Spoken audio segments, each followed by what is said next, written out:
All right. Hello again, everybody, and welcome to another exciting episode of The Legend of the Three Kingdoms. Yes, this is one of my custom D&D games, where weird crap is happening at the moment. Last week, we invented a brand new phrase that I firmly believe will follow me for the rest of my life, which is "you're peeing on the ignition." To just show you just how messed up I am. At therapy yesterday, we talked about that. So my therapist thought it was an apt description.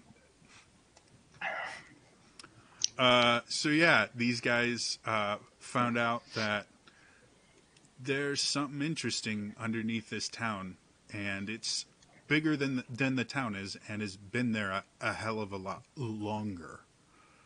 And in exploring it, they found they found a bed, and they found some interesting things. They found what looks like an interplanar map. It was interesting, to say the least. So that's where we're going to pick up today. Is you guys have finished kind of exploring the this very large chamber, and have climbed back out, and you now have the decision of what to do about the hole you have here before making other decisions. I thought we covered that up last time. Did you? I You think may we have, probably and did. I've forgotten because my memory is hopeless. When we ended the game last time, you guys weren't in the cavern anymore, right? No. Yeah, we were there. Okay.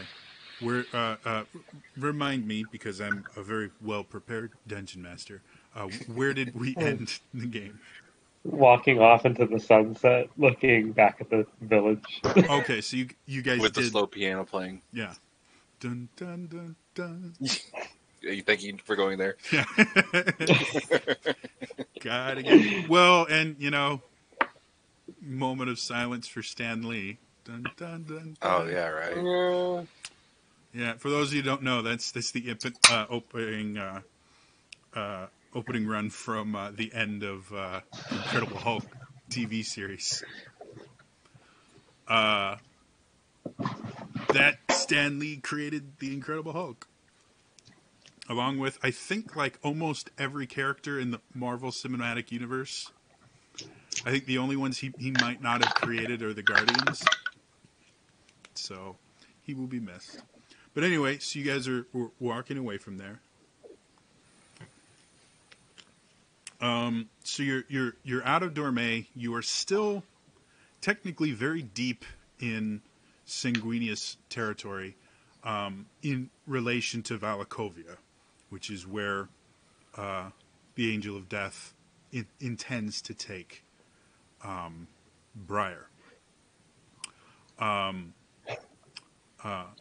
So you have, however, you are within probably about 20 or 30 miles from the Fenrish border to the north, whereas you're closer to a few hundred miles from the Valakovian border.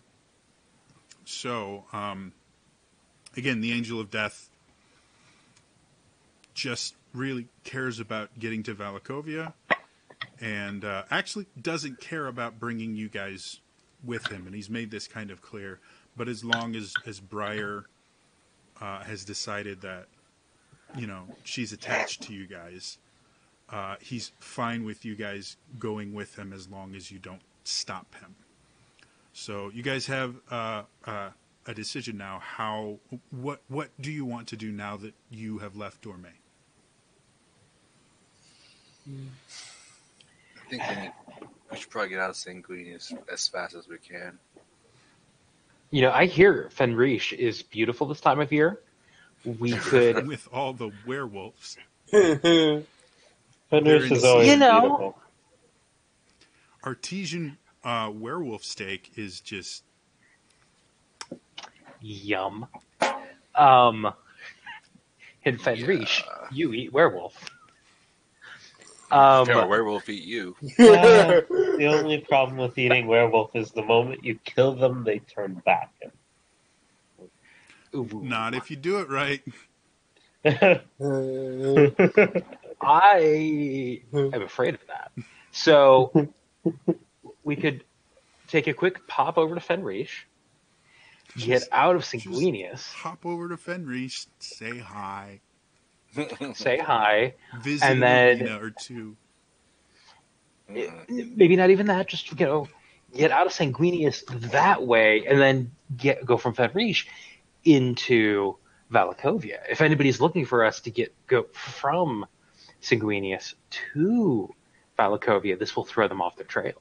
And how are you going to pitch this to death? Well, I assumed you said that out loud. Val? Yeah. No, Yeah. I'm not demanding anything of the Angel of Death. So I Death am merely presenting responds, well, it is very much out of the way and brings with it other problems, namely the lycanthropy threat and the fact that mercenaries are much more common in Fenris than they are in Sanguinius. Yes, they are. We could there is a much higher chance in Sanguinius of the Blood Guard or well-meaning morons that deserve to be shot capturing us or attempting to capture us and making our lives very difficult. Fenrish, the well-meaning morons have other stupid things to focus themselves on, but and the Blood Guard has no authority there, but Fenrish is almost run on mercenary companies. That is, and we have a price. Well, you have a price on your head. I have one as well, but no one is stupid enough to try for it. So I don't know my way around Sanguinius, but I do know my way around Fenris. oh, that would be useful. That still means we need to cross the border, and I True. had a way to get past the border into Valakovia with me and Preacher here. Unfortunately, I do not have a way for the rest of you. So, if you have a way to get out of Sanguinius into Fenris, I am willing to hear it, because having a price on your head in Sanguinius will not make it more difficult to go from Fenris to Valakovia. It will make it more difficult to go from Sanguinius to Valakovia. He means the getting to Fenris. He means dealing with the arcane bubble that's over the country. Well, right? there's crossings. There are regular gates in the bubble, because again, as much as the three kingdoms are kept in check by rampant espionage, and so they all technically have open borders to a point. You know, they regularly allow people to cross between countries, and people immigrate and emigrate on a regular basis. And a large portion of those people that are moving regularly are spies in some way, shape, or form. And everyone just kind of doesn't acknowledge it.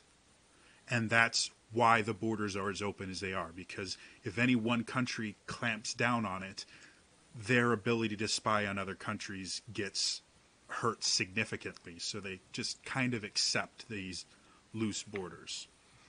So you guys can find a crossing or a gate without too much difficulty. The thing is, all the gates are regulated. You do have, on the Sanguinius side, you will have Bloodguard there that check to make sure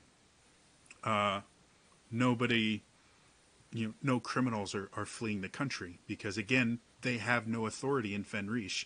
The second you cross the border, they can't do anything unless one of the mercenary companies, which is they fill the role of the Bloodguard in Fenrish. They don't have a police force or anything like that for the government. They just hire mercenary companies for protection of towns and things like that. So they would have to hope a mercenary company would extradite you, basically. And there's no guarantee that would happen. If Sanguinius doesn't like you, Fenrish may like you.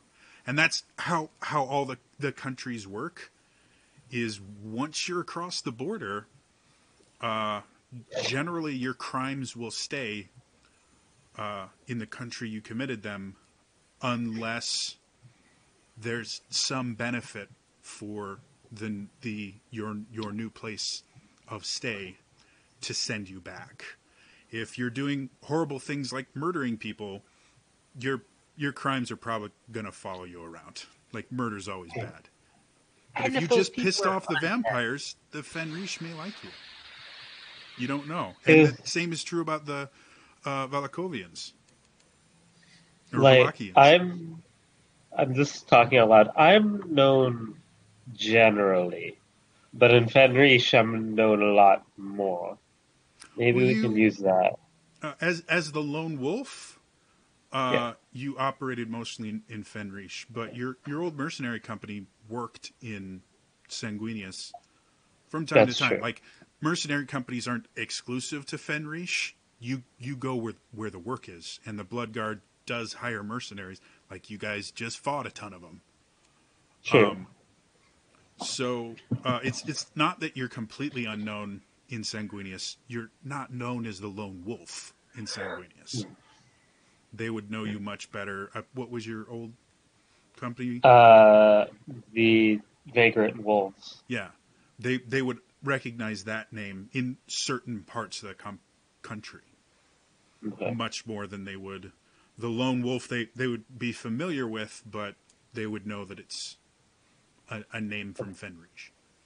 Okay. And they probably wouldn't make the connection between the Vagrant Wolves and the lone wolf.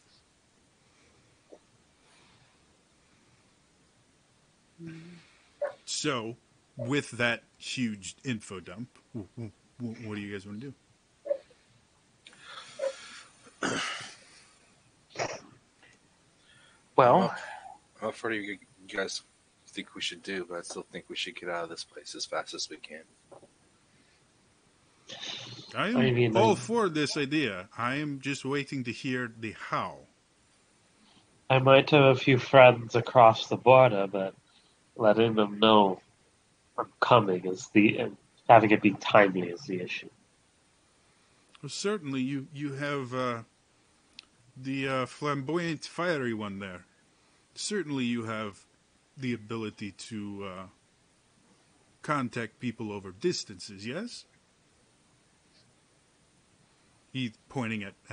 See, again, I'm pointing right at you on my screen. You just can't see it. He's pointing at Val. At me? Yeah. I don't believe I have the ability to contact people at far distances.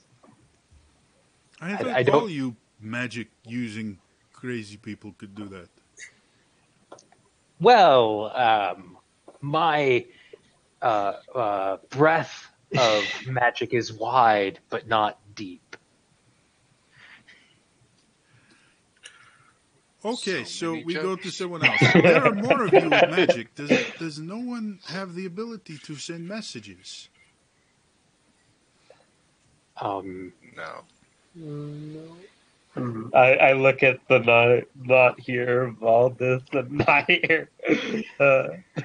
not Baldus, not here Henri, and not here Briar. And I'm just like, Yeah, they're just really quiet for some odd reason.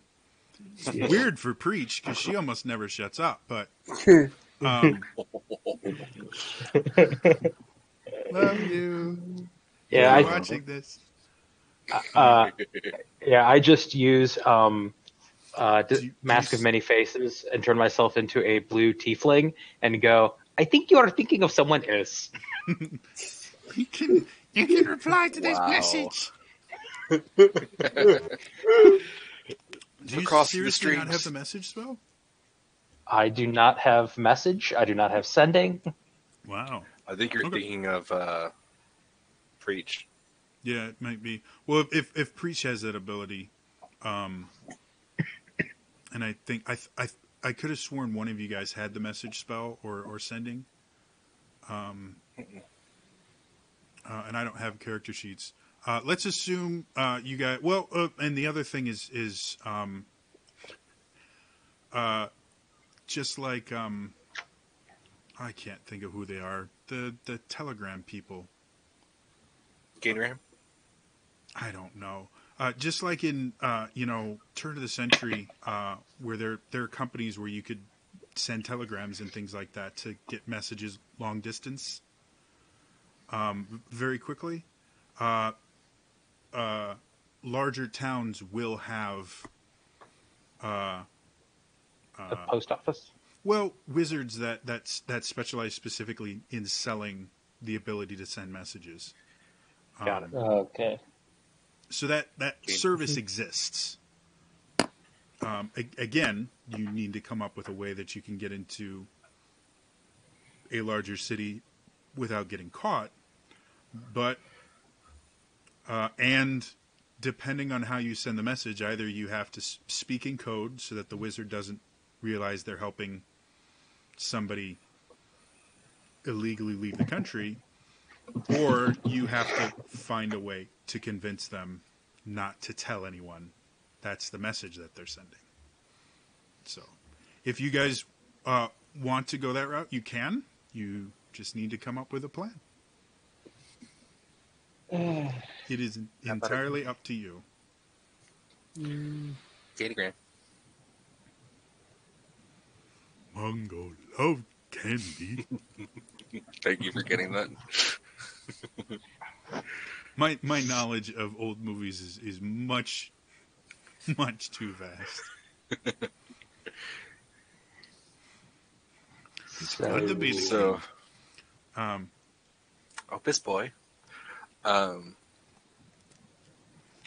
don't know. We could try and just sneak around, or we can.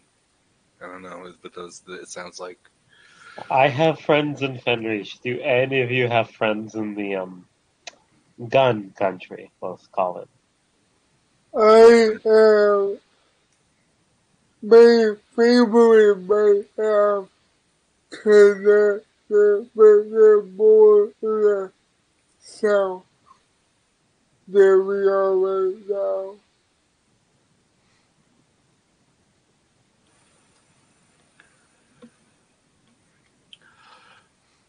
question, Dungeon Master. Answer, player character. given the position of my mother, would I know of it? Would I remember anything like maybe secret ways to get through, or the gates, or anything who possibly certain people to grease the palms of, or anything like that? Probably not you personally. Just because you were a little bit too young for her to kind of let in to that world, and had your own, again, you were, without giving too much of your backstory away, you were going into a position that was very much like you're training to go into a position that very much would be on the right side of the law. Yeah. So more likely than not, she would have avoided letting you see that side for no other reason than plausible deniability. Gotcha. Okay. However, again, as you found out that Preacher is much more than she seems. She has some connections. Unfortunately, they're the same connections as the Angel of Death. So if you want to use her connections, they'll get you through to Valakovia, or possibly could. But getting into Fenris is just not something she currently can help you with, because she's not here. Yeah, right.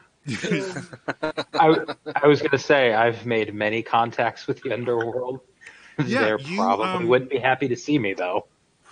Well, again, with your background, you have almost kind of the folk hero style thing where there are certain people that really don't like you. They generally tend to be in law enforcement. And you have a large amount of people on lower levels, day laborers and the like, and just regular townspeople, that are very, very much appreciative of the things that you've done. And while, yes, you're going to have mercenaries and the Blood Guard guarding the gate, that's not the only people that will be there. There will be, caravans going through and things like that. So if you want to use your status as the vigilante to try and, remove some barriers, you can attempt it. You just have to figure out how you want to do it. No, go ahead.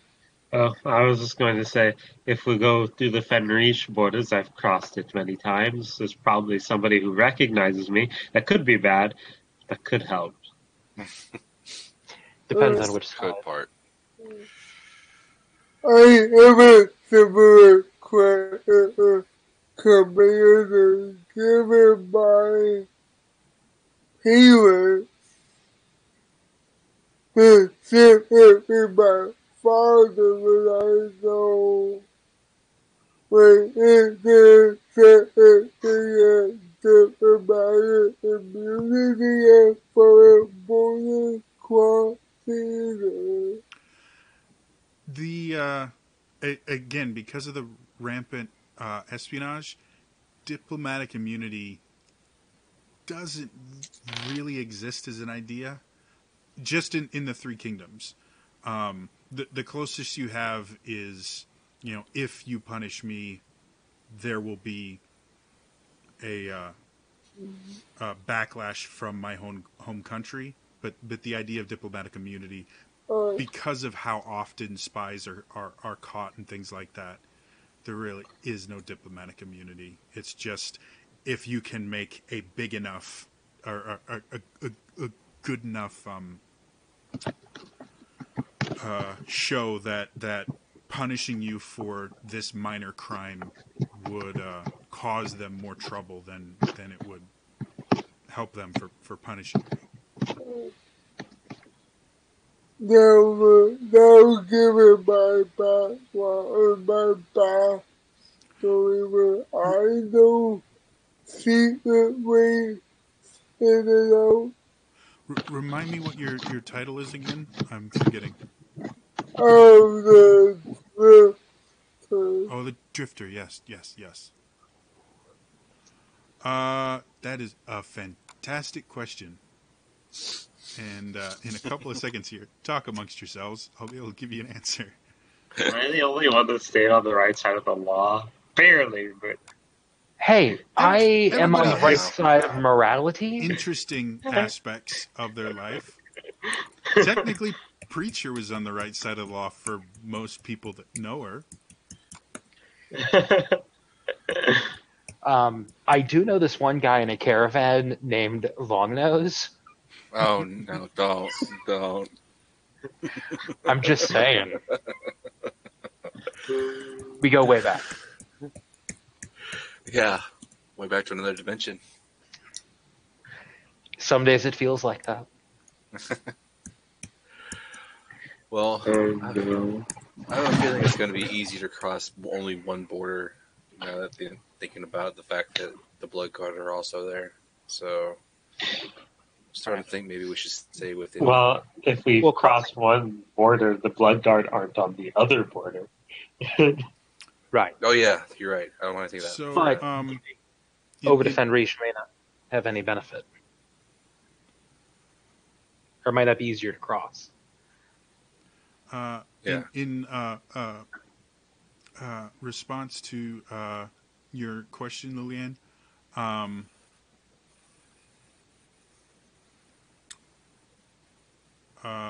you probably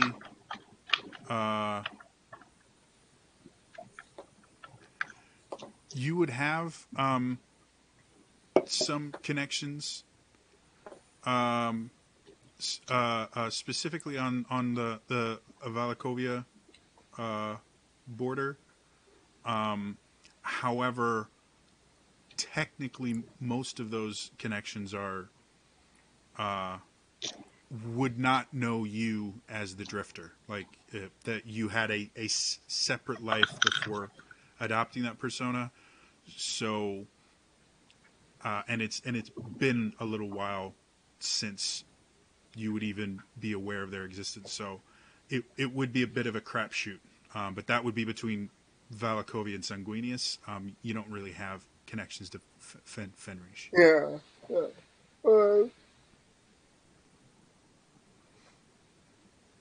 So what do you guys want to do? The Angel of Death is getting antsy. As you guys are traveling basically parallel with the border right now, to the east, Right. just because you need to be traveling anyways. Yeah. There. But you're traveling kind of slow as you converse. You're mulling this over. Well, I mean, if we don't think it's going to be any easier to get over into Fenris, maybe it makes sense to all ass towards Valakovia. Well, It's not going to be easier to get into Valakovia.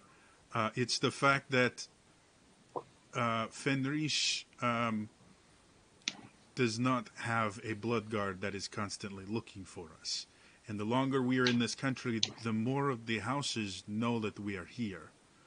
At first, it was just House Donjo, but now I can guarantee Merovingian, Valois, Girard, even Dampierre, if you're within a few days, every house in Sanguinius will be aware of our presence here and the death penalty on your heads.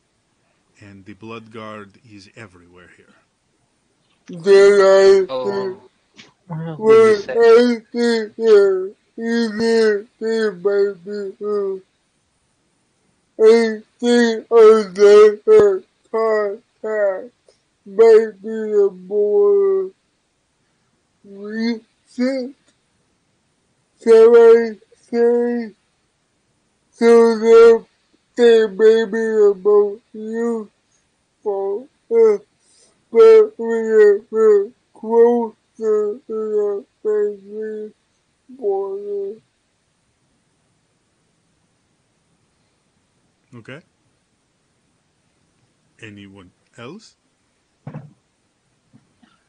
Like I said, you just have to tell me how you want to do it. You can try rushing the border. You can try finding a wagon and hiding in it. You know, again, this is up to you. we set fire to the border. No. okay. I say we find a caravan. I'll see if I can find somebody that I know, maybe. Somebody who might be willing Sweet to talk our way on there. if we can sweet talk ourselves into the caravan. I can maybe disguise some of us. all the crap, what's his name? All Henri has to do is he has to take off his cloak. Nobody knows what he looks like.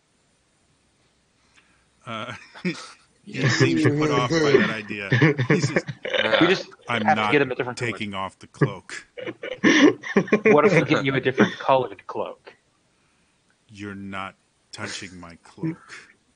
What if we put a cloak over your cloak? Cloakception. I'm pretty sure I can kill you. I want to ask the Angel of Death, how fast does news travel to the borders? Just instantaneously, message them instantaneously, or does it take a while? As soon he as know? they Does have he know? access to spellcasters, messages can go around the world in mere moments. Yeah. So we have to get to the big city. So Donjo would have told Border Patrol probably Right. instantaneously. Right now, we can safely assume the border crossings, probably within 3 or 4 days' journey of the last spot that they saw us, are already aware of us. And the rest of the border crossings will know within a day or so. How far are we going from Donjo? We weren't last seen in Danjo.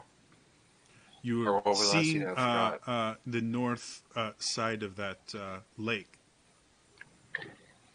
Because that's where right. the last fight was. That's right. Okay. You don't remember all of that. All because somebody stopped me from setting the forest on fire. Could have covered our tracks. Burn down a country. That doesn't hurt at all. Have to start putting trigger warnings for anyone in California. Oh no! It's a Don't cycle do that. of it's a cycle of rebirth. Anyways, That got real dark. Yeah, I got real dark. Yeah, I'm sorry. That was my bad. sorry. It's been in the news a lot. Yeah. So yeah, that's the last place you were seen, and you haven't Okay. noticed anyone tracking you since then. But you've taken great pains to hide yourselves. Yeah. So, does anyone here think trying to get into Fenris is a bad idea? No, it's not bad. I No. don't think. All right, then I say we head for the nearest crossing, see if we can find a caravan. Okay. I can lead you to one. I've gone through most of them. So you can make a beeline for the gate, or you can, because each gate is going to be on a tradeway. Some are larger than others. Like there's a major tradeway between House Donjo and the Blood Scent Arena, between Merovingian and the Scourge Arena. There are major tradeways that hundreds of people use, and then there are minor tradeways. So you guys can either go for the gate itself, or you can cut across a little bit and wait on one of the tradeways and see if you can find someone there before getting to the gate. I think that sounds like a good idea. Okay. Maybe between Merovingian and Scourge Arena. Okay. Yes. Yeah. So farther away from Virgin. It'll take you about a day and a half ish to get to. I'm assuming you want the major tradeway or one of the minor ones. I don't know. Major means more people, but minor and more cover, but minor also means less hard. So, and It's up to you. Make the choice. What do you guys Commander? think? I mean, I like the idea of trying to blend it into a very large group, but that's just me. I like that too. I could. A smaller group might have more lower-ranking officers, but What do you think, Preach? She nods in approval. Okay. So which one? She lets you figure that out. So it'll take you about a day and a half to get to the major tradeway between Scourge and Merovingian. Do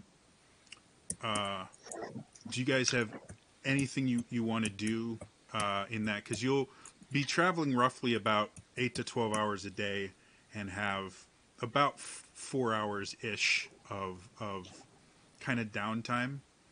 as you make camp for lunch or things like that.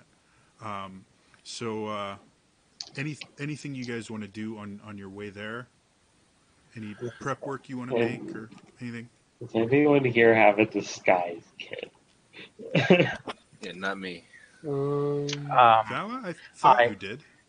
I'm proficient in disguise kits, not that I need one, but Yeah. So I would say, yeah, you have a disguise kit. I just Yep. kind of sigh, and I'm just like, make me look not like me. Make me look pretty. Oh, no. I was just gonna say, put curlers in her hair. Match, make it a match, make it a make me a match. Find me a find, catch me a catch. Some blush, some eyeliner. No. Gentee's looking fabulous. I pull a dress out of my bag. Yeah, doesn't even fit in there. Oh, no. No one can figure out where it came from because it's not a bag of holding. It's just a bag. You're lucky I don't need to wear armor. So yeah. One thing I did want to try and do is figure out a clever spot on me, I guess, to hide and carry my pistol, Okay. so that without in a place where someone not doing it too crazy in depth of a investigation could find it. So you have a choice. In hiding it, you can hide it in a place where it's easier for other people to find, but you can get to it easier if you need to use it, or you can hide it in a place where it's more difficult to find, but also more difficult for you to pull and use. Which way do you want to go? The second one. Okay. Make me a sleight of hand check. Oh, sleight of hand. Okay. Well, I'll let you choose. Can I assist Sleight of him? hand or investigation. Oh. You are busy busy. fabulizing Argenta. Got it. Let's see. Sleight of hand. Takes a lot of work to do that. By the way, roll me a disguise kit, which would basically be, I believe, you can use your charisma plus your proficiency since you're proficient. I rolled a 21. 21. Okay, so do you have a duster, if I remember correctly? Yeah, the long coat, Yep. overcoat. So you generally have do you generally have a hip holster, shoulder holster? How do you normally hold it? Generally, it's the thigh holster where it's just slightly Okay. below the hip. Makes sense. All right, so your duster is has a lot of different functions, and so it is a little bit thicker, so that you can use it to stay warm, since you have spent a lot of time in the wilderness, and in places where you didn't have a good bed. So your duster's a little bit thick. With 21, 22, what was it? 21. 21. With the 21, you are able to find a way to basically modify your duster to have kind of a hidden pocket that's built into right underneath the sleeve, so that the bulge is very difficult to tell from just loose cloth and your your arms and everything. Mm-hmm. So you are able to kind of hide it there, but in order to get it out of there, you basically had to kind of sew it in. So to get it out, you'll have to rip the stitches out to pull it out. Okay. But a casual observer, it would be invisible. And if someone were to take the duster off you and do a really thorough inspection of it, they would probably find it. But without taking the duster off, it's in a place that it's really hard to frisk you and find it. Perfect. Okay. The roll for the disguise was a 10. 10. Okay. Well, Ardenta looks, nice. Oh no. I really want fan art of a barbarian in like a gingham dress. Oh no, Bella. Little Pippi Longstocking braids. Could you not inspire yourself? I can't. Oh, that's not something. Oh god. So yeah, you look different. You're not sure how effective it's going to be at diverting gazes from you. Oh god. But you Okay. definitely don't look like you did before. Cool. Please, anyone that's fans of the show, I really need a barbarian female in a gingham dress with, what do you use again? A greatsword? I use a lot of weapons. Yeah, A hand just axe, a flail, a a dagger. bunch of weapons. Please, Decked I out to need the this nines. fan art. You're welcome. So, day and a half passes as you guys are doing this, and you finally get to just off the major tradeway between Merovingian and Scourge, and this particular tradeway is colloquially known as the Dark Trade, just because again, Sanguinius itself tends to be dark, and the name Scourge is not the nicest name, so the name of the road eventually just became the Dark Tradeway. The Scourge Arena is really nice this time of year. I don't know what's so bad about it.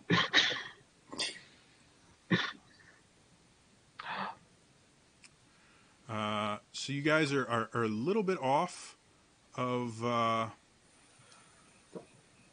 tradeway.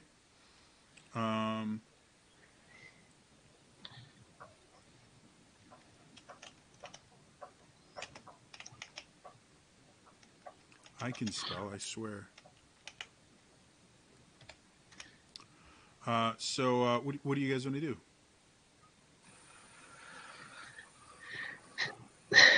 You're currently hidden off the Dark Way. You're about at this point you're about 10 miles away from the border, so a day's ish journey on the Dark Way. Does it look like we might be near a campsite where a caravan would camp? You can be. You Potentially are or not. the Angel of Death specifically chose a place away from campsites, so you guys can be hidden until you find a mark, basically. Okay. My thought, Mr. Angel, or do you prefer Mr. Death? Anyways, my thought is we wait for a caravan to come in. We can kind of approach at night, not, I don't know if we want to try to blend in or, just kind of approach them, see if we can make some friends, and then kind of blend in when they leave in the morning. So not even very good chance most of the caravan will not know we are a part of it. If I'm understanding you correctly, you more infiltration than ask for favor, yes? Well, maybe a little bit of infiltration at the beginning. Get in there, find some people, and kind of ask for favor then. Okay.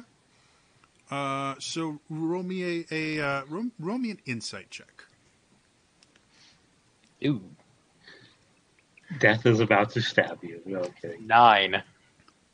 All right, so you're kind of watching for about half a day the different caravans that you see, and again, because this is such a popular trade route, there are a lot of caravans,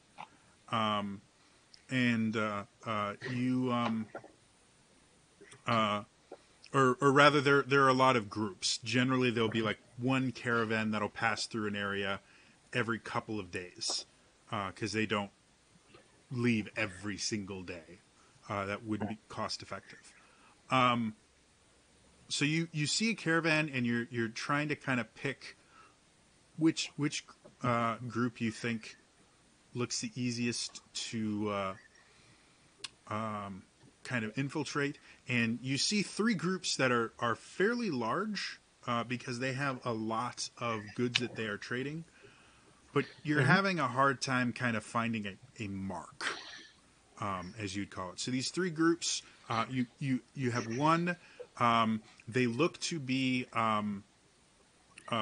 transporting alcohol, mead, some sort of alcohol in barrels. It could be whiskey or some hard liquor like that. It could just be ale or something.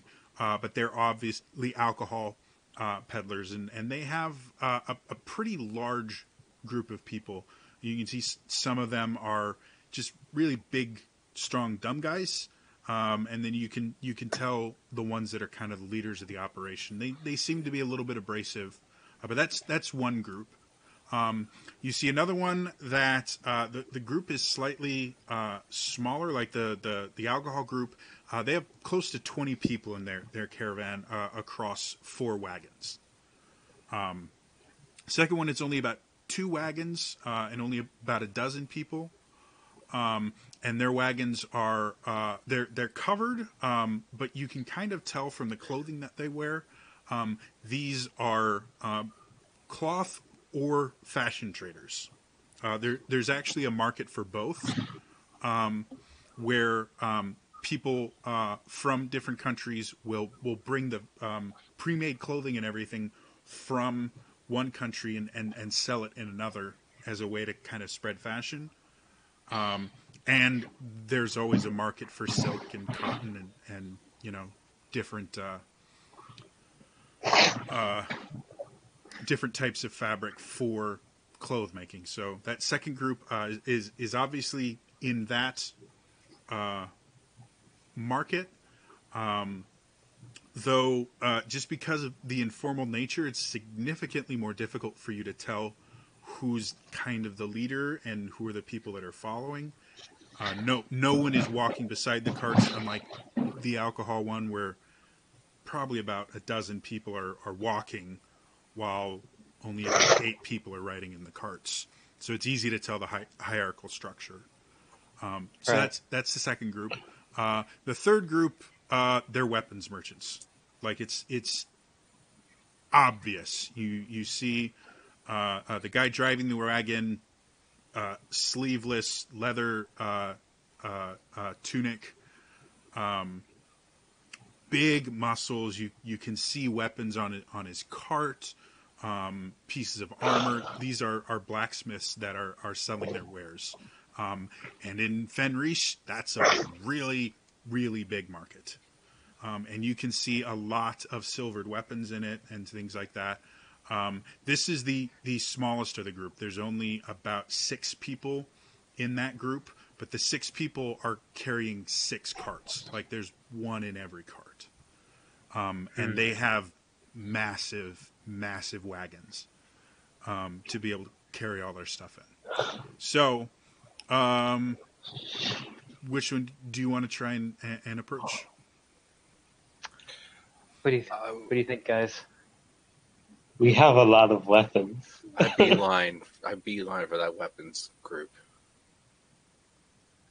Okay, I guess follow the commander, guys. Yeah. So how do you want to approach them? Again, they're not traveling at a really strong pace because they're part of a caravan that's probably like, I don't know, a few hundred feet long, or maybe closer to 1,000 feet long. Like it's a really long caravan, maybe even 2,000 feet. So it's a big caravan. You've picked out a group of 6 wagons. Each one has one person driving the wagon. How do you guys want to approach this? I'll go for the first caravan, first cart of that weapons dealers, Okay. and I'm just gonna walk casually beside him and strike conversation and ask if, like it's obvious enough that like anybody can tell they're selling weapons, correct?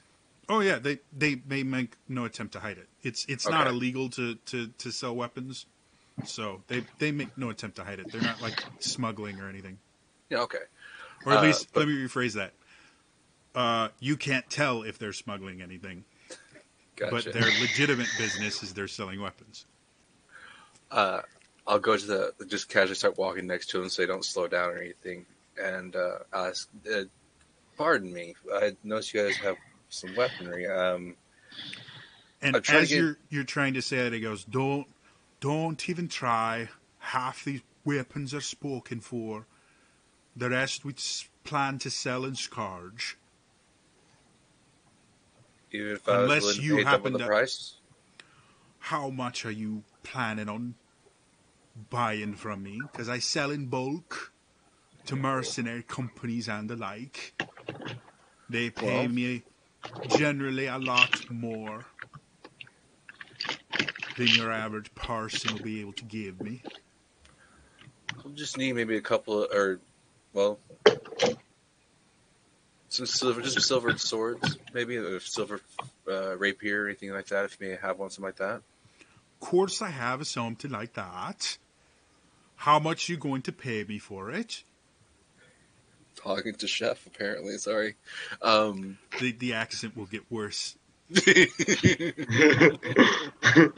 I was trying to get an accent, and it's just been changing. God, getting there. Bark, bark, bark. Dang it, Jody.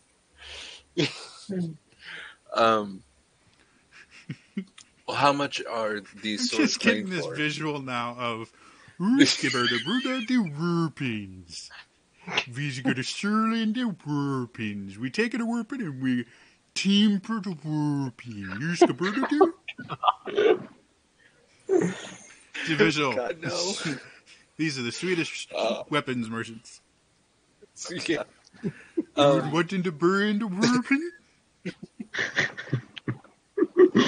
I give up. I walk away. I'm kidding. We ska have the bigger the purty that go in the burfer, or we having the biggest mercy. I'm sorry, your accent's really thick. What were you saying? I was just doing Swedish chef impressions. I know. And if you can't, like, I'm doing motions and things that if you can't see, because half of the Swedish chef is. Oh, yeah. No, so to get back to the realm of reality. Yeah. It was, yes, how much you willing to pay for it? Well, how much are you... how That's much are you not how planning on this is selling it going to for? work. You tell me how much you're willing to pay, because I've got much better prices in Scourge waiting for me. You want a silvered rapier? Tell me how much it's worth to you right now. Jody, would I remember how much just a regular rapier would be worth?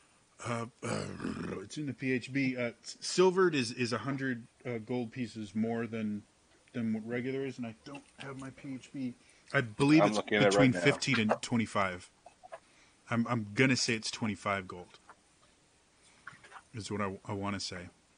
Rapier. So yeah, Yep, you're right. the 25 kind gold. of the middle or the kind of middle price for a decent silvered rapier would be about 125, 150. But again, the quality of the weapon will raise or lower the price. The quality of the merchant himself, like the blacksmith, and their reputation will raise or lower the price. So Okay. the 125 is just kind of a starting point. Okay. That's your blue book. Gotcha. Well, I mean, quality is always everything. So, how do I know your quality is top? Listen, I don't need to prove myself to you. You can see by the amount of weapons that I'm carrying here. I'm sure they're very fine weaponry. Especially since you're carrying so many all the way across the board to Scourge. Course of quality, I wouldn't be able to continue making volume like this if my quality weren't there. Don't insult me. No insult intended. So how much are you willing to pay for one of my weapons? I'm doing my best to get Welsh, but it's just not coming. Good luck doing Welsh in general. Welsh accent's not hard. It has kind of a sing-songy feeling to it. Yeah, but try not to go to Swedish at the same time. Well, the stutter's not helping. No. How about 175? Have to open up me wagons for 175. Find you a weapon. Fill out a bill of sale. Everything like that. It's not worth it. Wouldn't be able to do it for less than 250.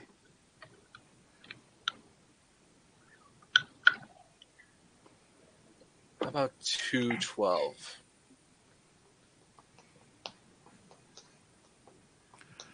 Like I said before, to stop me wagons, open them up, find you a rapier that you like. It's 250 at the minimum. And if you want something of a finer quality, I have some masterwork weapons. As Those will cost you quite a bit more than 250. As we're walking, I'll look back at the group. I'm assuming they're following. You guys followed me? I don't know. Yeah, I wanted to know, do I know this particular, like, does he have a reputation in Fenris? Shit, I would know him as a mercenary because he sells to mercenary groups. So. Good question. Roll me a history check. The Swedish arms maker. The Swedish Ermsmerker. Let's see. 12? Probably about half a dozen, like, really big smithing guilds, actually. It's generally not a single person. It's a guild that will make weapons in this kind of volume. So you know about half a dozen that work around Fenris that come from Sanguinius. As far as which group this is specifically, you got nothing. You Okay. weren't as familiar with them to be able to remember their seal of quality or their brand or anything. The brand on this, by the way, is all of their wagons and everything are branded with a fist holding a flaming smith's hammer. What I was going to ask is if anybody else would like to jump in on getting a silvered weapon to help stop deal arms dealer. I mean, everybody had, or at least when you built your characters, I mentioned you should have at least one silvered weapon. Yeah, I mean, like a secondary. I do happen to have a silvered rapier on me, but a masterwork silver rapier does sound tempting. How much is the increase for a masterwork weapon from, like, the base? Masterwork is entirely negotiated. It doesn't have a base price. Mechanically, it's the equivalent of a +1 weapon, just without the magical property. Okay. That's what masterwork means, but that'll be entirely on how good you are at negotiating. Anybody else with better charisma than me? Well, Bard. I mean, I'm just kind of like, why do we have to stop here? Why don't we're all on our way to Scourge Arena? You seem like, there's 6 of you here, 6 carts. Why don't we help you? And when we get there, we can talk about this weapon. I've seen some scams before. Don't think Oh. that this is my first time traveling. You sit there, you join in our carts, you figure out where the good stuff is. We make camp for the night. And then I wake up with half the inventory gone. You wound me, sir. I can if you'd like me to. I just kind of walk up I would behind. prefer not. I just kind of walk up behind Vala in the dress and the makeup now, and I'm just like, I'm something of a weapons connoisseur, and I have And some coin to he spend. takes one look at you, does a double take, and kind of squints his eyes. He rubs them for a little bit. You see a guy on the caravan behind. He's a little bit older. He wears glasses. Takes his glasses off, wipes them on his grime-covered shirt, brings them back on, realizes he's made it worse, starts digging in the back and brings out a polishing cloth to clean his glasses, looks, and is still squinting at Argenta. You're Oh, a man. golden pig from where you come from, I see. I have a penchant for weapons, and I'm interested in the masterwork, and I kind of pat my coin purse, which, because I don't have my jacket on, is just kind of exposed right now. Yeah, you're in a gingham dress, just a big old coin purse. I don't know why I've decided you're in a gingham dress. I just...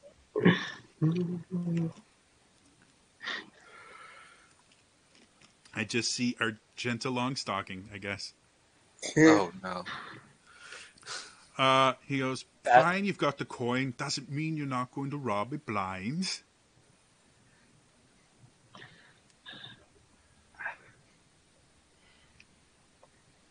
You can trust us. Make a persuasion check with disadvantage. Oh, Wow. Vala. Oh, Vala. Did you say perception? Or no, persuasion? Persuasion, yes. I'm assuming you're not lying to them. I'm not.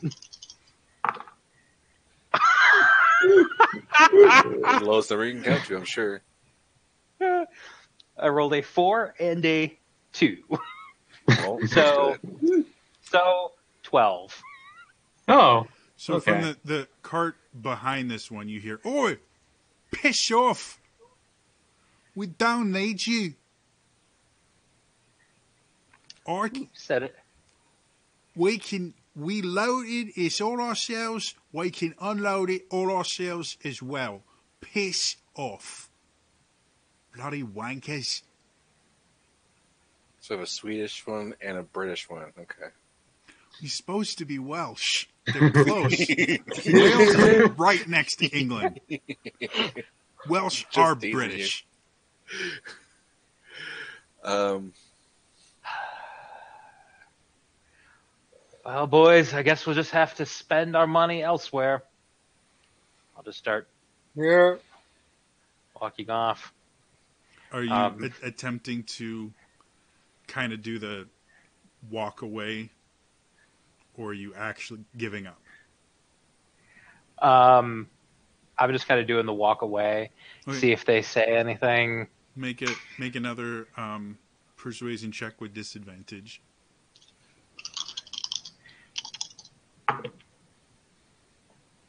$25, Jesus. As 15, and 17. as you do that, you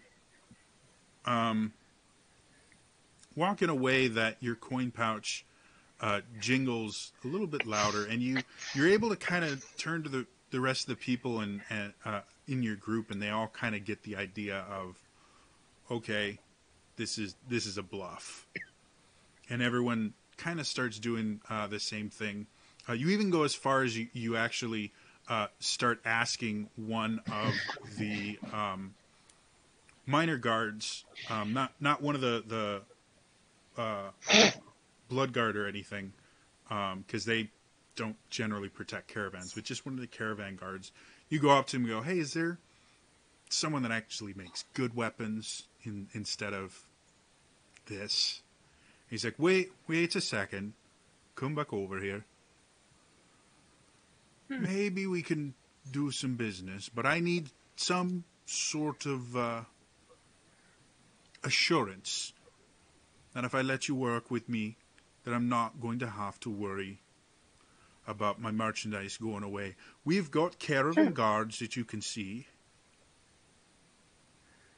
Sure. Why would we need extra people when we already have protection? We already have bodies to move the merchandise.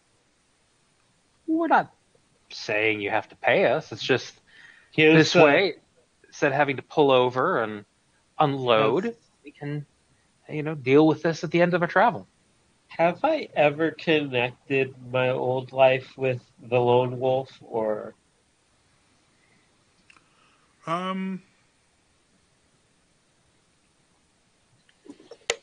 Technically, kind of. Like, people that would know you as the lone wolf really well, that know the whole story, know that, part of the story is you were part of a company, got killed, and that's what made you the lone wolf. And, so, however, the title itself is more well known than your entire backstory. So the further away, because you operated around Tree Rot, Blood Scent, Donjo, Evro. I mean, that kind of area in western Fenrish and Sanguinius. You're closer to eastern Fenrish, so your mercenary company didn't operate over here. okay? Does that answer your question? Yes. Okay.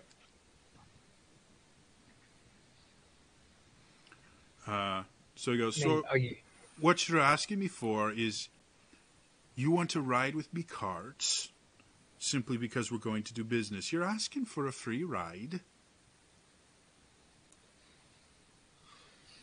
How about we just no free ride, we work, but you don't pay us? What kind of Right. work do I need you for? We've got Whatever you protection. can think of.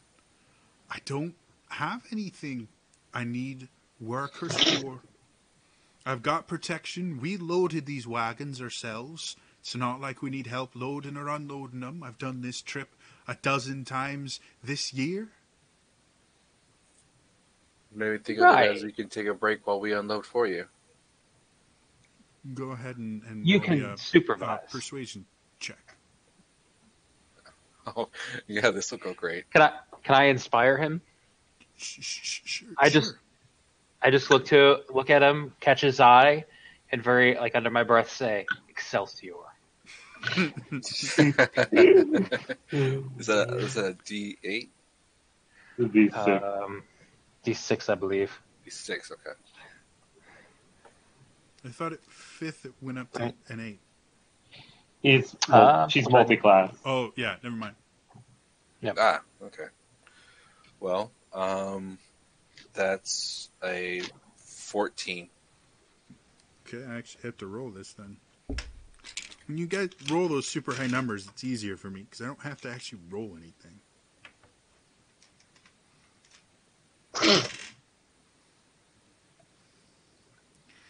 That's a nat 1. Fine, then you'll be making camp every night, cooking all of our food, so you better be able to cook, So, Do you? and loading and unloading all of the merchandise. Certainly. Do you have any favorite songs that I might play for you? I'm not paying you to play me music, I'm paying you to work. Very well. Technically, you're not paying us at all. But you may change your mind. My payment for you is allowing you to travel in my caravan up to Scourge. I could just as easily leave you on the wayside of the road. Okay, fair point. and he looks to the sky, looks to where the sun is. We make camp in 4 hours. 4 hours Alright. and 10 minutes. I expect camp to be made and dinner to be started. Do we understand? Perfectly. Fine. And he goes, oh, by the way, you'll be walking next to the carts, ensuring that none of the weapons are falling out of their scabbards or wrapped clothing, so that they don't get damaged in any way, or any of the pieces of armor are not rubbing up against each other, damaging the merchandise. I want you patrolling each one of the carts for the rest of the trip. We can do that. Fine. Okay. So again, you're about a days-ish journey from the border, and there will always be a camp made before you get to the border. So you guys spend about 4 hours making sure that things aren't going. Everybody, roll me some perception checks.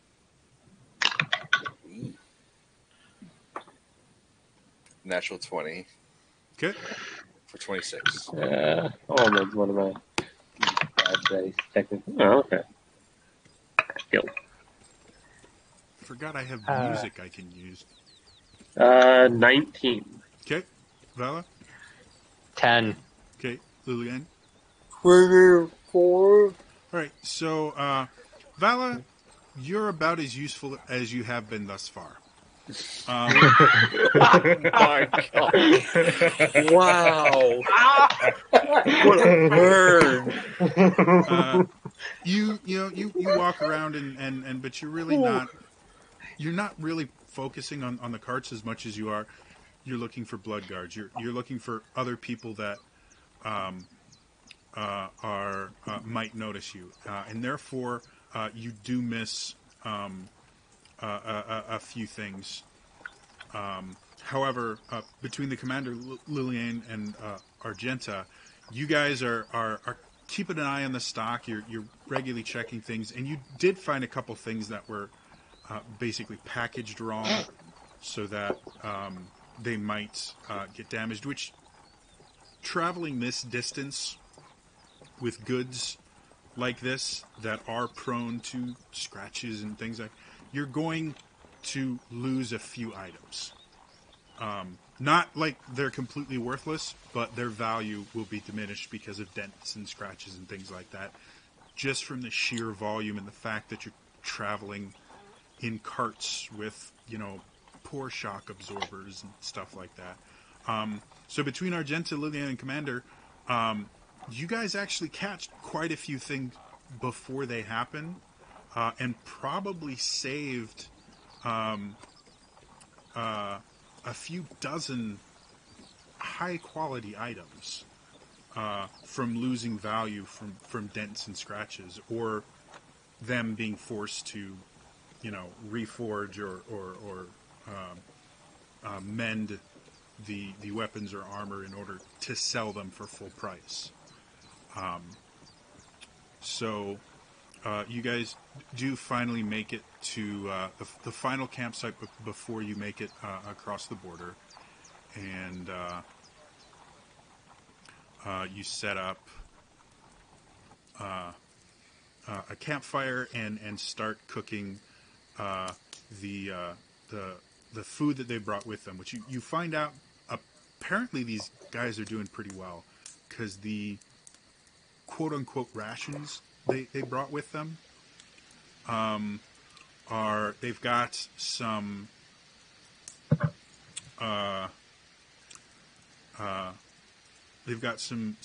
salted meats and things like that. They've got a little bit of fresh game that they obviously have purchased from somebody in the party, or in the caravan that's been doing hunting, because the food isn't spoiled. And then they've got flour and water and stuff like that for making bread and all these other things. So, does anyone cook? Is anyone proficient with cooking supplies? No. Okay. I mean, Vala has jack of all trades. But... Well, you all would be familiar with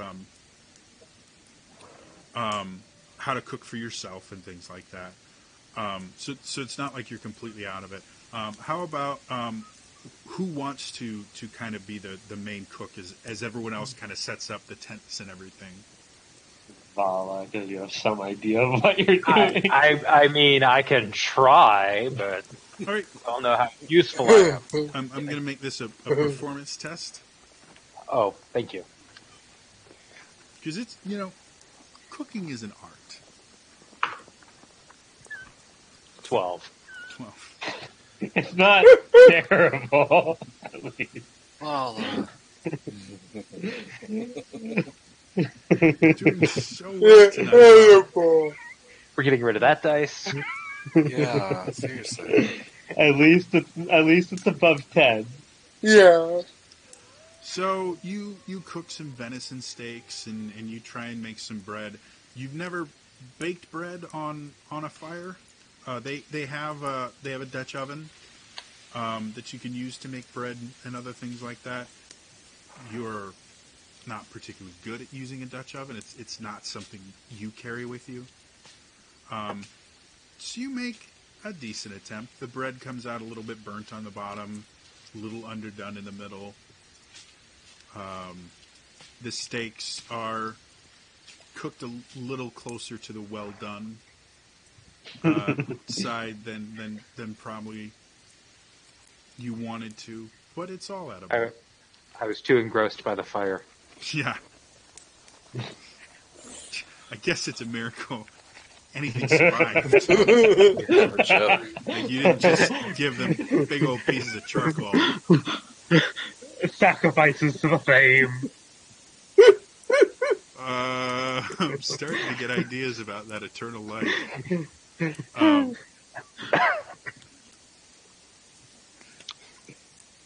So your boss seems okay, not pleased with it, but not upset with it. And you guys did set up camp in record time. And after you set up camp, they basically got you to go over and secure the weapon. They circled the wagons. You had to, secure everything on there, and they told you that you're going to be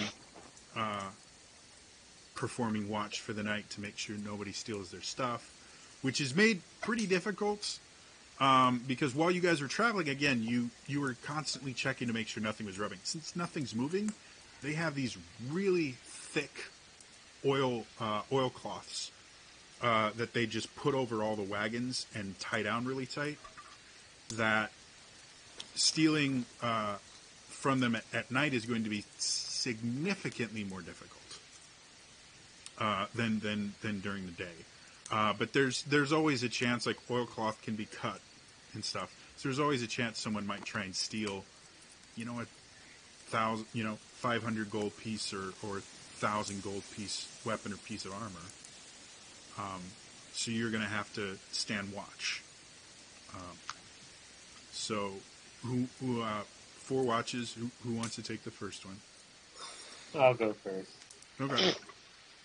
Roll me a perception check. Okay, and I'm gonna need you to type the name of that type of dress I'm in, apparently, now. Gingham? Yeah. I don't know how to spell it.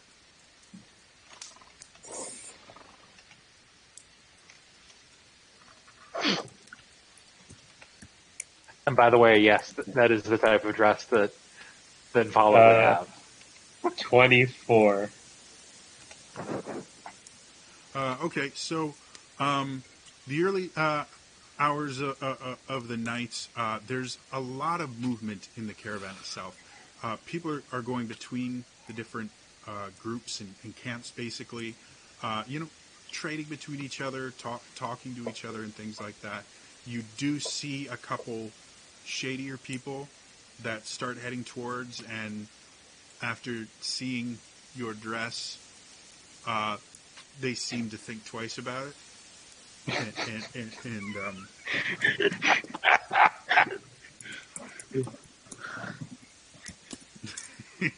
By the way, I just have bandages over the tattoos because that's a dead giveaway. I think it's better with gingham dress and tattoos. And a big old beard, too. Even though you're a woman. So your night is fairly uneventful, other than that brief encounter. Yeah. Who's taking second watch? I'll do a second. Okay. Perception check, please.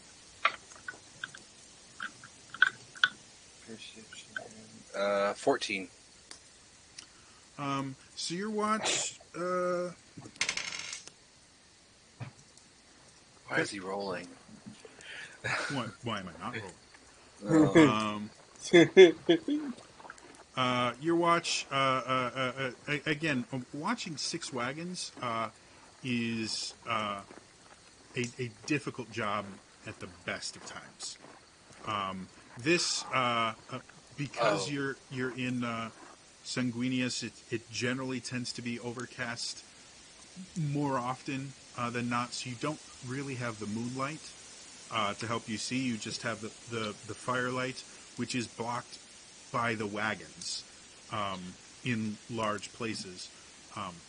So you do see a little bit of movement, and you hear something at one of the carts. By the time you get there, no one's there, and you look over, the oilcloth doesn't have any holes or anything in it, so you don't think anything is missing, but you don't have an inventory, so you can't be 100% certain.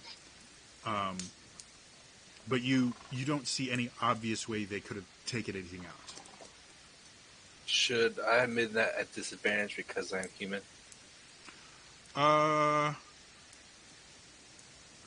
all honesty, We'll say no, seeing as you're you do have the firelight. Okay. Just want to make sure. So yeah, we'll say no. Who's taking third watch? I'll take third one. Okay. Who? One of you decide. Ooh. Okay. Is that 15? 15. Okay. Your watch is boring. Nothing happens. You As far don't as I even know. see animals. It's just, you're awake. Lillian, you take the last watch. Go ahead and make me a perception check.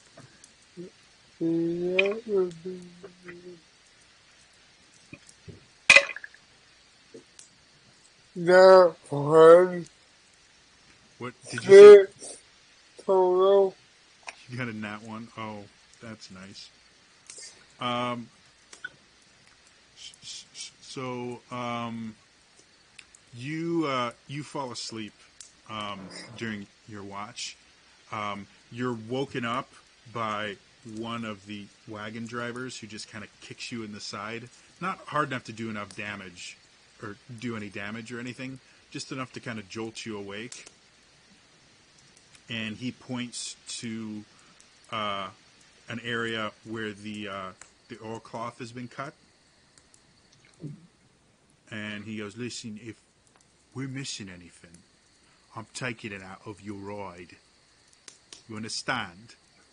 Yeah. And And you do a real quick investigation of it, and it again, the hole, the cut itself in the oilcloth, it's not large enough to have really gotten anything out of it. If you had to take a guess, they probably were in the process of trying to get through the oilcloth, and then somebody else must have startled them, because it was getting close to pre-dawn when you started your watch. So you guys wake up, and you make it to the border within about 2 or 3 hours. Now that you're at the border, you can see Argenta. You've made this crossing so many times, and the first thing that you notice is there are a lot more blood guard here than are normally at the border. Generally, you have maybe half a dozen active blood guard at a border crossing, and then maybe a dozen or so more that are in a barracks nearby, sleeping, waiting for their shift, things like that. Right now, there's a full dozen guards. They're searching. They're searching wagons. They're pulling cloaks down and things like that. Obviously, looking for someone. I've never made it in a dress with my hair down and makeup, though. No. So, what do you guys want to do? You do see the head of the caravan looks kind of upset about this, because if they're searching wagons, again, the more things are moved by people that don't know what they're doing, the more chance that something's going to get damaged. And even though the damage will be superficial, won't affect how the armor or weapon works. Scratches on the blade or scratches in the armor, and that it lowers the value significantly that they can sell it at. So he seems kind of pissed off about this, and is complaining a little bit, but is moving his wagons forward to kind of comply with the blood guard. How do you guys want to do this? Any ideas, guys? So, have I had enough time to kind of look at myself? Like, how different do I look like this? If someone was given a description of you in your previous appearance, they would have a hard time linking that to what you look like now. If anyone had physically seen you, it's not that difficult to tell you're the same person. So, Do I recognize? I guess that's the question of if I recognize any of these blood cards. make me a history check. Because again, this is further east than you you generally went, so you probably haven't been through this particular crossing before. That's actually pretty decent because it's a straight roll. 15. 15. Okay. So looking at the blood guard, none of them look familiar. You do notice, because the blood guard is composed of two main groups. You have the vampire blood guard, which are the elite knights and things like that. They generally stay in the houses themselves and guard vampires. They're sent out. They're very dangerous because they are vampires. And then you have the rest of the blood guard, which are made up of humans and elves and anyone else that basically applies.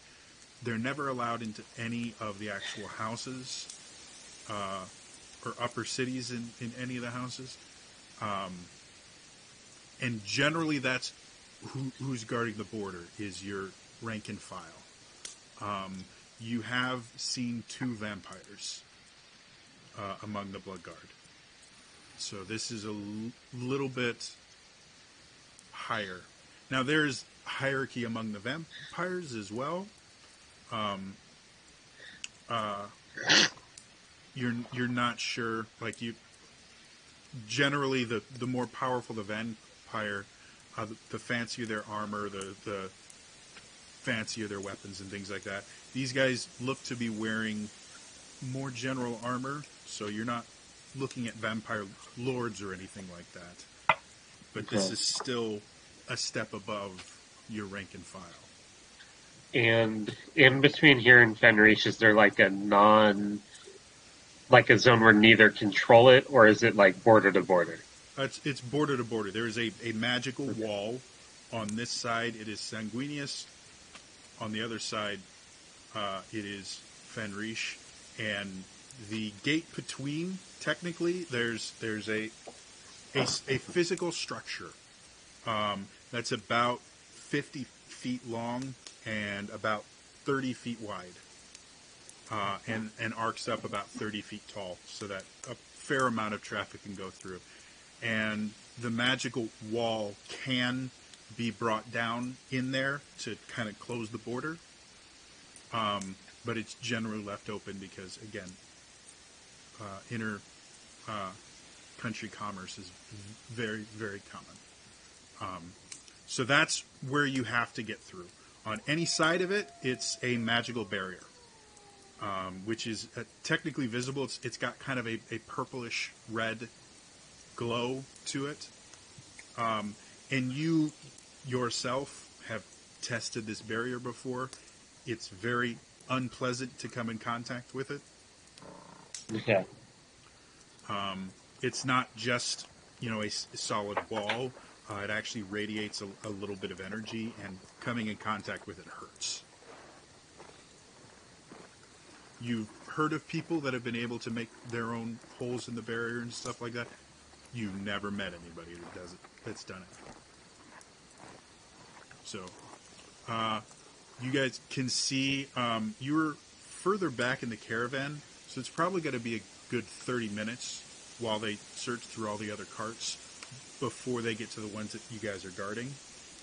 And they do have blood guard that are kind of moving down and telling people, prepare to be searched and things like that.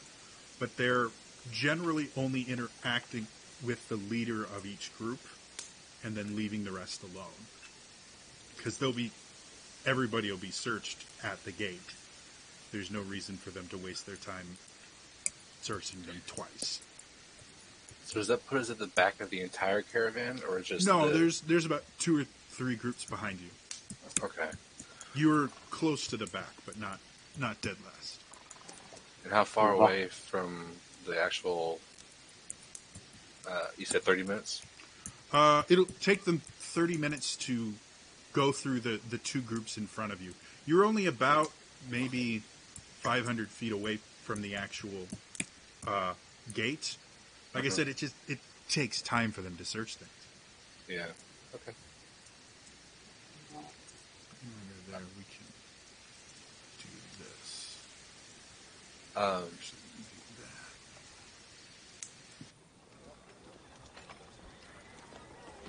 that. I pull Vala to one behind one of the caravan, the cart that we're at.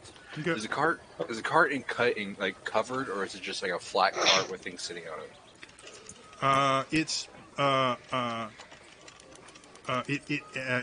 not a covered wagon, but it does have a bit of cover and things like that, because there's things in crates, so then there's things in weapons racks and stuff like that. So there's a lot of the cart is very tall. Let's put it that way, because it's stacked so high with goods.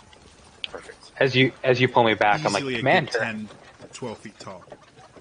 Commander, I don't think this is the time or place. Yeah. Okay. That's not what I'm talking about. Okay. You did such a great job hiding Argenta. I was wondering if you could, do like either color my hair or do something really quick before we get to the front. Nothing crazy, nothing spectacular. Just color the hair because it's already white anyway. So make it something. I don't think I can color somebody's hair in 30 minutes. Can I? Not with a disguise kit. With magic, you could. Disguise kit takes longer. Right. What about giving him a mustache? I think I already have one, but okay. If you want to put facial hair on, your issue is going to be hiding it. There's not a whole lot of places to hide, so people will see you putting on facial hair. Could you get a decent looking mustache on him in 30 minutes? Maybe.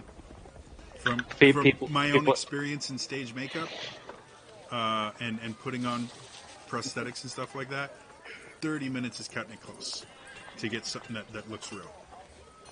Yeah, I'm sorry, Commander. I don't really think I can get. I can draw on a mustache, but that's not gonna fool anyone. No, it won't. Okay, I should have done this sooner. I didn't think about it till just now. Yeah, no, I'm gonna kind of pull my hair back, kind of try to change that as best I can, make it look a little bit shorter. All right. Can't you mask many faces yourself? I can, but they have vampires that'll see through that, so that'll just draw attention. Well, vampires don't have true sight or anything Oh. like that. They're stronger.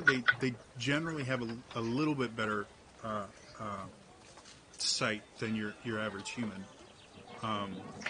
But their big thing is they're stronger and Got more it. powerful than your standard humanoid. Then And I'll the just fact that they're undead, they're really hard to kill. I will then just kind of mildly change my appearance. So I'll get rid of the drow ears, Good. and make my hair a little bit lighter. Kind of nothing too drastic.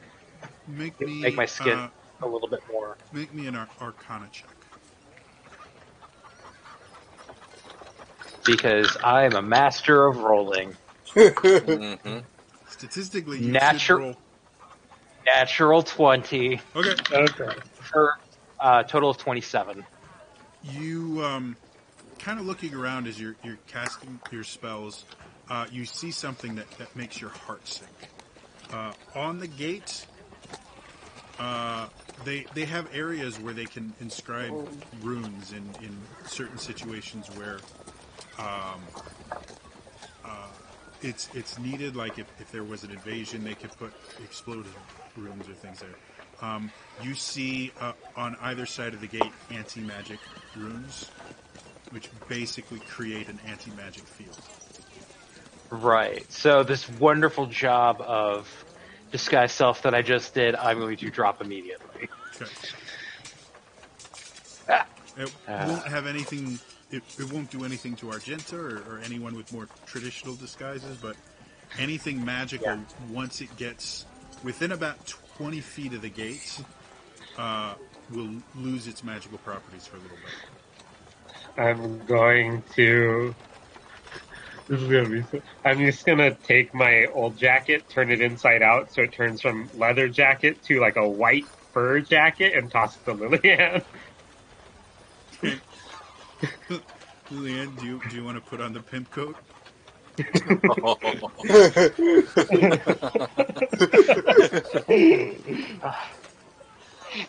Sure, I know. Okay. Yes, I You start know. hearing "Wonka chicka, wonka chicka, chicka, chicka, wonka chicka, chicka." And I was just when type of hero, when is the by the ball takers, Okay. Anything else for anyone? No, I don't have anything. You could shave, Commander. In the matter of You 30 just minutes. you just take a sword out and just start hacking away. Why not? Sure. That won't look suspicious at all. By the time you get there, you have half a beard. Half a beard. They won't be expecting it at all. I'm just seeing him like taking his beard, cut, take his hair, cut, done. Shave the whole head. Why not? So you get to the front, and the two vampires start questioning the leader of your little group. Okay, what are you carrying? Carrying weapons, taking them to Scourge Arena. Some of them are paid for already. The rest, I'll find buyers there. Listen, I've done this a dozen times this year. What in the world is going on? Well, there were some criminals that escaped House Donjon. that we fear. That's literally weeks away. They've been on the run for weeks and you haven't found him yet. Thought the Bloodguard were supposed to be. And he immediately just stops talking as the vampire looks at him. And his hand goes to the sword on his hip. And he doesn't say anything. He just shuts up and goes, "So, what do you need from me?" "I need to inspect your goods to make sure you're not smuggling anything." "Not smuggling. Look at," and he takes out some paperwork. "Look, this is my guild's permission from House Merovingian. We are their official smiths. We probably made your sword for you." That's very, very nice. Listen, if you're ruffling through my things, you're going to damage me merchandise. I don't want that. There is really no way we can get through this without searching. If you will assist us, we can do our best not to damage anything. Fine. You lot, and he calls you, make sure these fine gentlemen are able to search anything they need. You will also need to question all of your people. How long have all of these men worked for you? They've been with me the entire trip. Well, except for those ones, they're just traveling along. They're working for me, helping us get through everything. But they're fine. I had checks done on them. They're absolutely fine. Fine.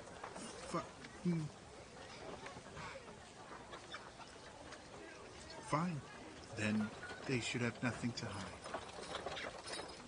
And the Bloodguard starts searching through, and you can see the Smiths are very protective of their goods, and they're kind of searching through the things for them to ensure nothing gets damaged at all. And one of the vampires starts coming over and immediately comes up to Argenta and just looks at her for a solid minute without saying anything. "I'm sorry. I need your name." Call me Sylvestra. "Well, Sylvestra, I've been told that you joined this caravan late. Where are you coming from?" I came up from a village near House Gerard, and I am a weapons connoisseur, as you can see, and I saw they were carrying fine weaponry, and I wanted to help out, maybe purchase when they've made their way to Scourge. Go ahead and roll me a deception check. Oh, 22. So he seems to be looking at you, and he just gets more and more uncomfortable the longer he talks to you. And you chat for a little bit longer, and he eventually moves on to the next person. He's grilling one of the Smiths, and they seem to have less tolerance for these guys than you do. And the next, and he finally comes up to Vala, and where are you from? I grew up just outside of House Laval, in a small little town. You're certainly a long way from home. What brings you so far north? Just traveling, wanted to see the world. Seems rather odd that a young woman like self would travel so far away without companions. And, I mean, the wilds are very, very dangerous. How did you get from Laval all the way up here? Oh, just traveling along the road. I had some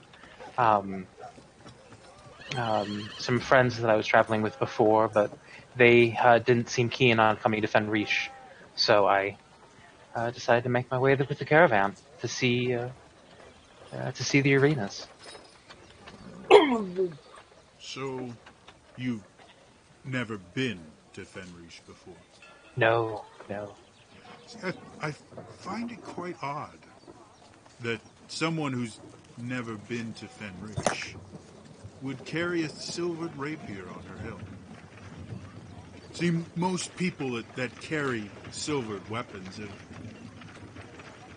used them against the lycanthropes in Fenrish, and since we have no problem with lycanthropes in this country, especially as far south as House Laval, I find it very odd that you already have a fairly well-worn silvered rapier.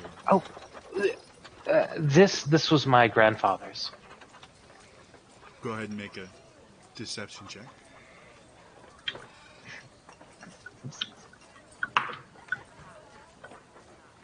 Not garbage.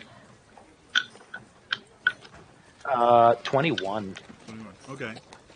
He grills you for another 10 minutes, trying to see if there's a break, but you just come up with another lie after lie after lie.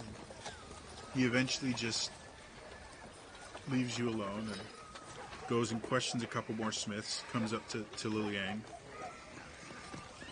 So, what made you want to join this little caravan?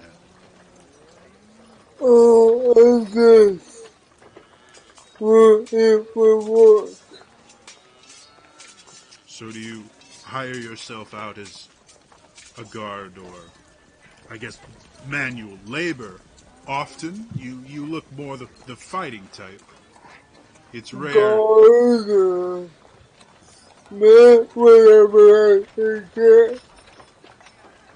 Well, it just seems rare to me to see someone who carries twin blades doing menial work. It takes quite a bit of training and expertise to be able to wield two weapons simultaneously. And yet you seem to be little more than servants to these people. Well, my family has a lot of military history, so these are the helmets out of them. I guess you would call. And yet you wear them like you could wield them. Are you telling me that these are not? Well, quite my family taught me to use them, but how would you be responsible for them being given to me and not teach me how to use them? Because of your sass. Go ahead and roll deception check with advantage. He likes the sass. Well, it's something that will put him off guard because, to be blunt, you don't sass vampires. You don't speak back to them. And? Do that one. Really? Yeah. Wow. Okay. And as you're sitting there, you don't you're not able to see it because you're focused on him. But Vala, you're able to see it. You see him motioning behind his back for backup, but he can't actually see the backup coming because he's got his focus on Liliane. So Argenta, Vala, and Commander, you guys all see this happening at the same time. It looks as if Liliane may be made. At the very least, you guys can tell that guards are starting to head in his direction. You guys all have basically one action you can do. What do you guys want to do?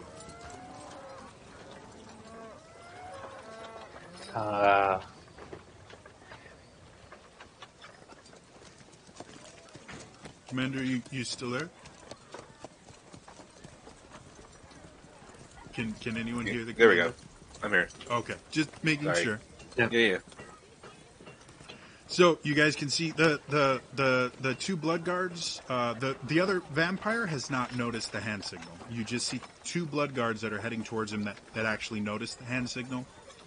And they are a human and a dark elf that are heading over. So, what do you guys want to do? They will have to pass both Argenta and Vala. They will have to pass you, Commander. You're technically behind Liliane, so you have the vampire between you and the two guards. The vampire. Oh. So you have like you have the vampire and then Liliane, and then you're back here because you were going to be questioned next. And then the guards are coming from way over here. You're basically at the back of the caravan, and the guards are coming from the front. And the vampire's basically just before the back of the caravan. Does that make sense? Yeah, I understand. Okay. So what do you guys got to do? Quick like a bunny. You got one action before things start getting crazy. So, is the caravan of drinkers, are they behind us or ahead of us? Ahead. Damn. But behind you is what looks like food of some sort. And then behind them looks just like a group of people, just migrants, basically. I'm gonna try to pull one of the guards aside and just be like, I hate to be that guy, but I think the people with the food, I don't know if those apples, I had one the other day and I thought there were worms in it. I think you guys really need to look at that. Like, I think they're trying to smuggle bad food across the border or something. And he kind of turns to you. He's like, "Quality control is not our job. I have something I need to do, miss. Just if you would please allow me to go past." And he starts pushing really, past you. Argenta, you see that happening. Yeah, I'll go up to the vampire. And Liliane's not doing the best job of keeping a straight face, right? Not so much the straight face as she's having a harder time lying, basically. Like, the holes in her story are becoming more and more evident the more questions he asks. Yeah, I'm gonna go up there, and I'm just gonna put my hands like on her shoulders, and I'm just like, "Now, dear Liliane, you don't need to lie to this man. We're nowhere near House Gerard anymore. My family didn't approve of our relationship, and so I had her as my personal god up till now." Take inspiration. You broke the DM.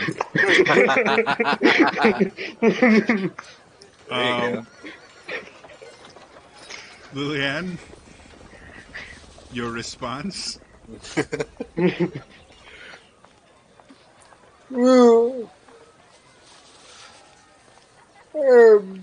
anyway, I remember the movie that they made me connect into how the other words would get back to them. Okay. I'll have you make me another deception check with advantage from Argenta Right? It's not enough. for forbidden love. 29 natural. Okay. He seems to kind of question you a little bit more about your relationship, and while Liliane is a little bit more hesitant, Argenta has no problem going into the gory details. And